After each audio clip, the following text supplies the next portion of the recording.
PMG Radio. Respect your jaw. I know we talked about this last week, and I wanted to, cause I seen something that really moved me to want to talk about this again. Have you seen that Joyner Lucas video? I'm not a racist. I watched part of it. I didn't finish You it. are so annoying. What? Because I knew you weren't gonna watch I it. can't dignify that shit, yo. What you I'm mean? sorry. Like, I don't care what this guy is saying. Like, fuck out of here. Like, I got the gist of it. Yeah. And I was like, I don't need to hear any more from you. No, but like, but my whole thing is, did you see how much of it did you see? Did you see that there were 2 rappers in the video? oh, it was 2? I didn't get that far. All right, don't. I'm honest. No, like, but You didn't see the video. No. I mean what precisely he was doing is something you could debate. But the gist is the gist. He got the gist. No, he didn't. You didn't. All right. Nobody got the gist until halfway through the video. You don't get. All right. Oh, it changes. Like, it changes course. Yeah. He just basically. No, all right, we gonna don't talk. say I mean, that. please tell me, because No, I will never watch it. No, Tell me. you're gonna watch it. I'm gonna send it All right, to you well, until you watch all it. right, well, people, this right. Professor Aaron X. Smith from Temple University, he gave a very poignant and, in my opinion, strong take on it, and I want to play that clip now, and then we'll come back to the conversation about the video. Marifold, just let me know. You ready? I bet you I heard this, though. Okay. Oh, you heard this? I'm pretty sure. I'm going to wait till I hear it, but I'm pretty sure I heard this.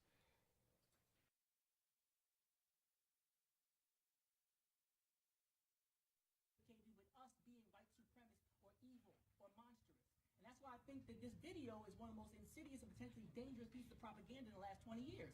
It falsely equates 2 things that have no business in the same breath in the same space. If that song was called I'm Not a Rapist, you wouldn't say wait till the next verse, wait till the girl go. You'd be so insulted by the false equivocation that you would dismiss it wholeheartedly. If it was I'm not anti-Semitic and somebody said, oh, you deserve to be in them ovens, and oh, but let the Jewish boy rap, wait, it gets deep. You would not be rubbing your damn chin. You'd be offended because you know your history, you value yourself.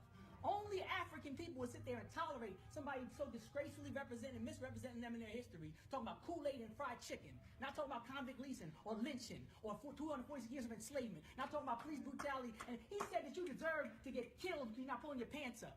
If somebody said, oh, you had that tight dress on, that's why you got raped, you wouldn't be like, oh, let me hear the next verse. You see, this is ridiculous. This is political, this is psychological warfare. Nobody who doesn't understand the difference between racism and bigotry and prejudice should ever even view that. Somebody 12 and 13 and 14 is like, oh yeah, everybody got feelings, it's real deep. He's destroying African minds, and he starts saying things like, oh, we can't do what every single group has been doing for the last 400 years. You think Jews are concerned with the mixed ones? You think they have Chinatown talking about who's mixed? They've been doing them forever. But the second somebody says we should do for ourselves, we can't even get out the room because people within the group is like, no, what about the people who might not fit? We're the only people asking that question. We're the only people considering inclusion. That's why when you have a conversation about race, it's all black people in the damn room.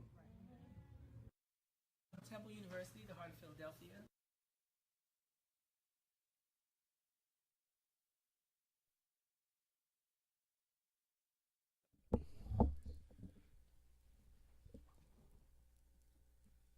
Yep. All right, so that was Professor Aaron X from Temple University, man. Shout out to everybody in Philly. Like I said, man, Aaron X Smith. Let me get that right. I'm sorry. From Temple University, man. Yo, that statement resonated with me so much. I probably watched that video about 20 times. That is such a strong statement. And if you have a deep pride of being black the way I do, then there's no way that doesn't hit you hard. You understand what I'm saying? And he's right. We're the only people that continue to have that conversation.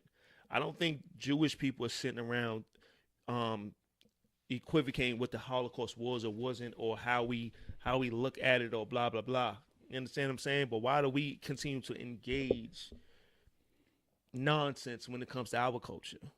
Like, why do we, like, you understand what I'm saying? Yeah, like, I get you. What menu have you not seen fried chicken on? You understand what I'm saying? Right. So I don't understand why we continue to engage that. Right. I can't tell you the last time I ate watermelon. You feel me? Right. Mm-hmm. I mean, so he's basically like, you get what I'm saying? Like, he's saying, like, and I feel the same way.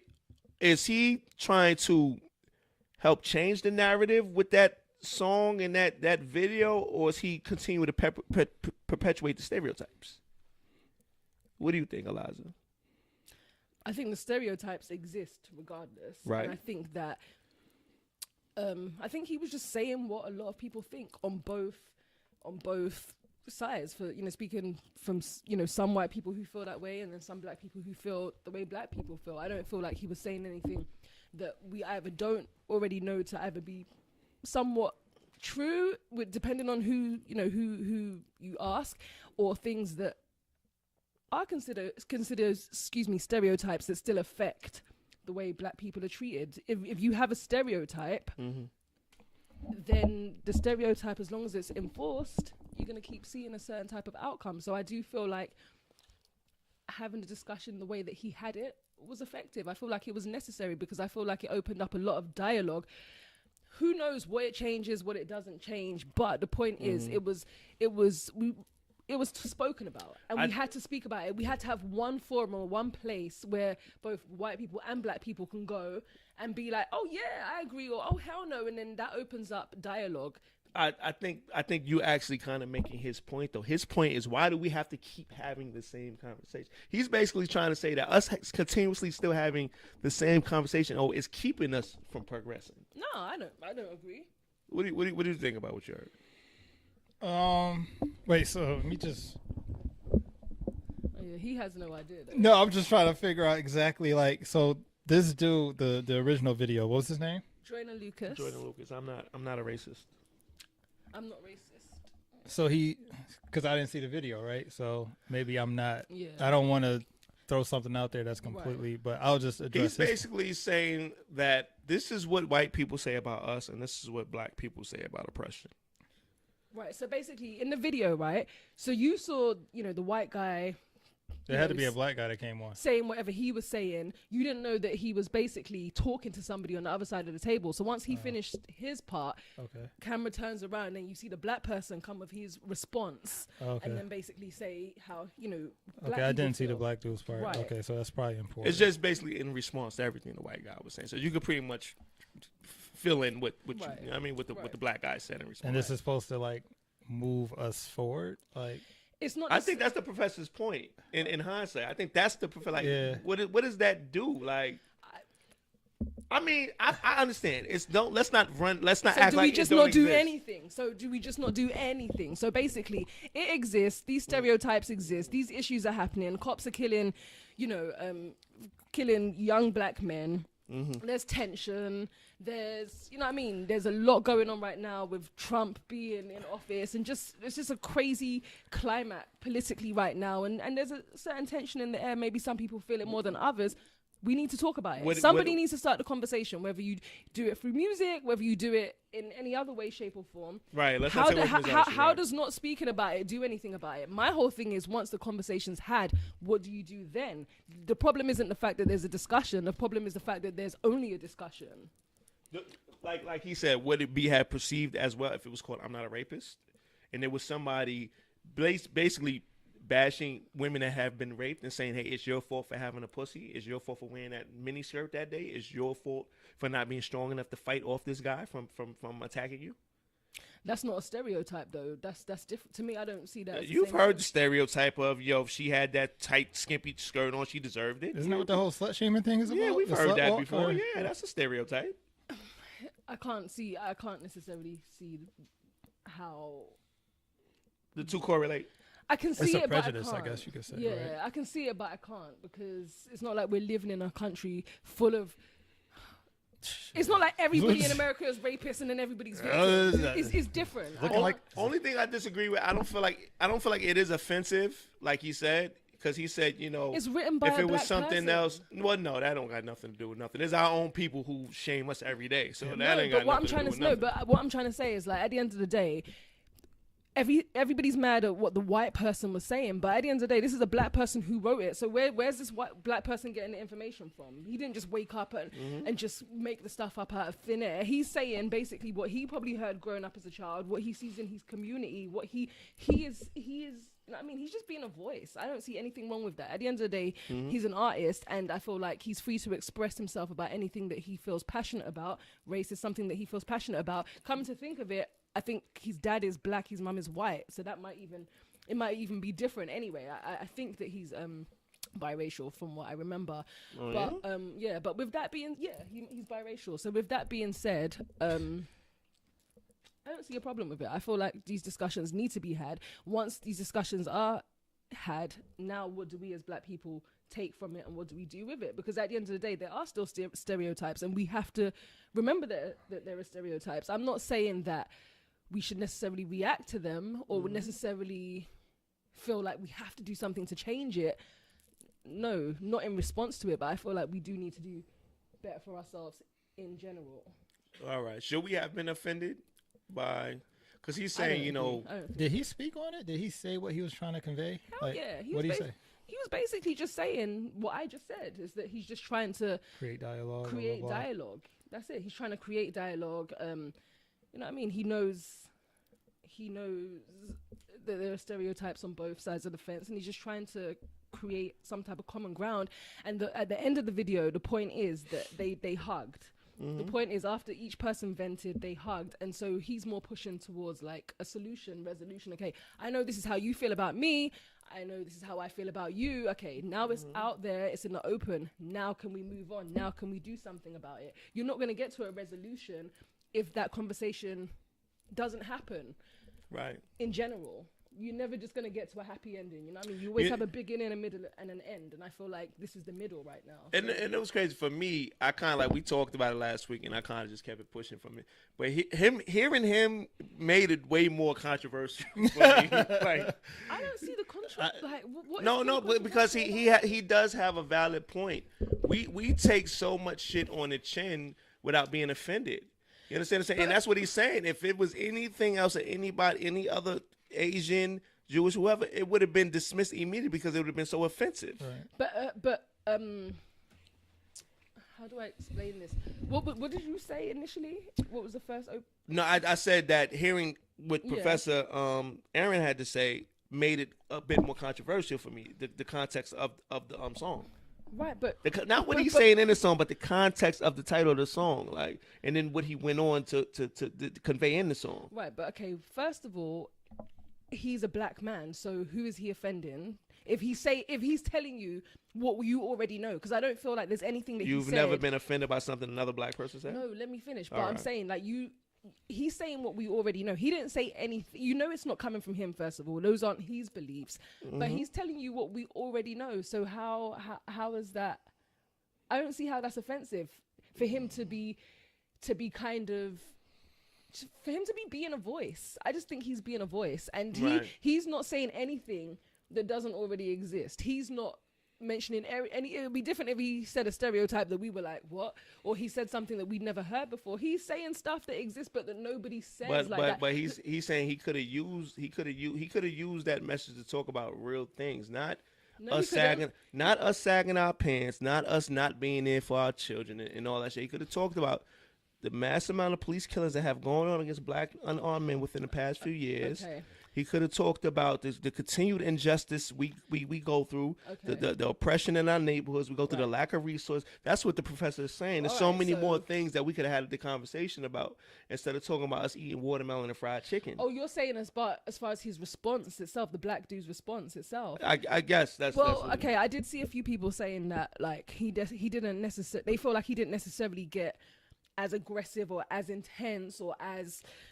You know what I mean? just as talk about the real detailed- shit that's going or on. As detailed, but he had a reason for that because at the end of the day, the whole point was to create a resolution. This is what he was basically saying. Now, if the black dude had responded and, you know, I guess really went in or spoke about certain things, that resolution wouldn't have happened at the end. What would have happened at the end is they both Alright. would have left the situation both feeling as mad and angry as they should have. So in one sense, I get it, because why should we sacrifice our information? Why did our information get watered down? And the white dude was able to say whatever he had to say. And but I'm- it's coming from a black man. So and I'm gonna take it up a notch on you, right? Okay. That's what I'm gonna say. We need to start talking about shit that's really going on out here. I bet you both of y'all didn't know they've been protesting in St. Louis for the past 32 days over a cop being found not guilty for shooting an unarmed man. can I say? 32 straight days they've been out there protesting. Ain't nobody talking about it. Yeah. You understand what I'm saying? But we'll talk about the bullshit. To the professor's point, we'll talk about the bullshit all day, though. But the real shit that's really going on, to me, the song is in a sense a platform, maybe, or the song is a catalyst to a get catalyst. Yeah, like you can't.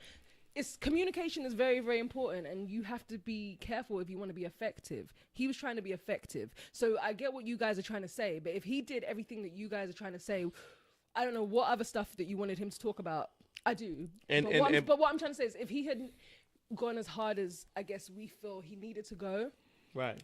I don't necessarily think it would have had the same impacts necessarily. Right. I don't think that. I think people may have felt even, because it was already uncomfortable, but people may have felt even more so uncomfortable. And I feel like when you communicate effectively with somebody, you're not trying to create Is it a really response making of anybody defense. uncomfortable though? Huh? Is it really making anybody uncomfortable though? I mean, I'm good right now.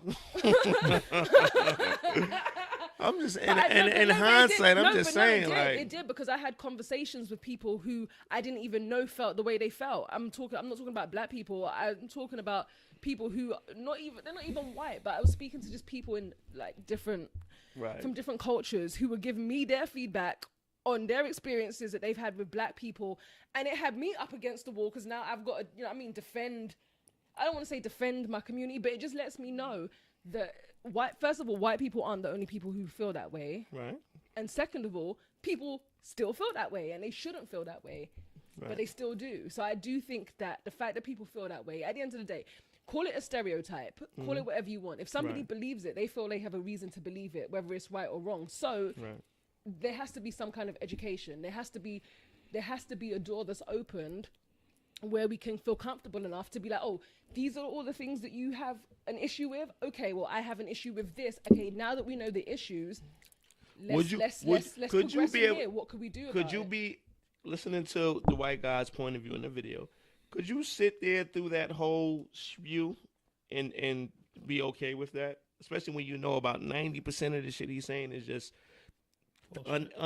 uneducated, ignorant bullshit. That's like to me, like, well, we live in America. Well, yeah, we live in America, right? And he's representing a lot of people that feel that way, but we're still here. So my whole point is, he's not saying anything that we don't already know. You're walking down the street past people who feel this way, but who will never say it to you. Right. Do you know what I'm trying to say? And who will never say it to anybody outside of their group of friends. So to me, I do feel like it's important to see that a lot of people do feel that way. Even if you read the comments, you're going to see a lot of people who agree with, what the dude who was representing the white man said, and you're going to see a lot of people that disagree. But it is interesting to see different people's opinions, and to see that a lot of people have opinions based on misinformation or just lack of education, lack of knowledge, There we go. you know what I mean? So I feel like these conversations need to be had. Oh, I feel this way about you because X, Y, and Z. Well, actually, X, Y, and Z. Oh, really? Okay, so now we can kind of find common ground. How do you find common ground? Yeah, if but you I don't can't have an ignorant conversation though. I can't have you telling me I'm such and such because I sag my jeans. Well, the thing is, Well, most people that quote unquote feel the way that white dude feels in the video will never tell you they feel that way. First of all, that's that's what they do. It's covert. Like they will never feel that comfortable. Like, and the ones that have a certain bias or whatever it is, or these stereotypes that are genuinely like probably like well-meaning people, they'll ask you. If they're in a situation with you, like I've had conversations with people like fucking white people, Hasidic Jews, whatever, and they'll ask me questions just seeing me reading a book or something, and we'll have a conversation. And like they'll be like, "Oh, okay, I never knew that," blah blah blah, and we'll like bounce back and forth. That's genuine. Like that's curiosity, and that's like, oh, I have someone in a space where, shit, this is an opportunity for me to find out something that I don't know. Most of those people don't want to find out shit. They already have they've been living with these preconceived notions forever. That's their reality. And they're just like, that's what you are. Right. I'm done with it. That's why. So That's why. I'm sorry. Let me just say this real quick. That's why when you send that rookie cop into the hood, he's going in there with an already preconceived notion of what black people are. Yep. Right. Not based off of his experiences, Right. but based off of ignorant beliefs that he may have seen on TV, he's heard, but not off of what he's personally. That's why when you get situations where he's scared and he's shooting at the first thing that's moving because he think every black person he sees is the boogeyman. Right. So we're like what, 13% of the population. Mostly people that quote unquote hate black people, they don't even know a black person. Never even met her. Like they don't. So it's just, that lets you know on his surface how retarded it is. Like Right. it's really psychological, and that's why I not think our it needs to be job. discussed, though. It's not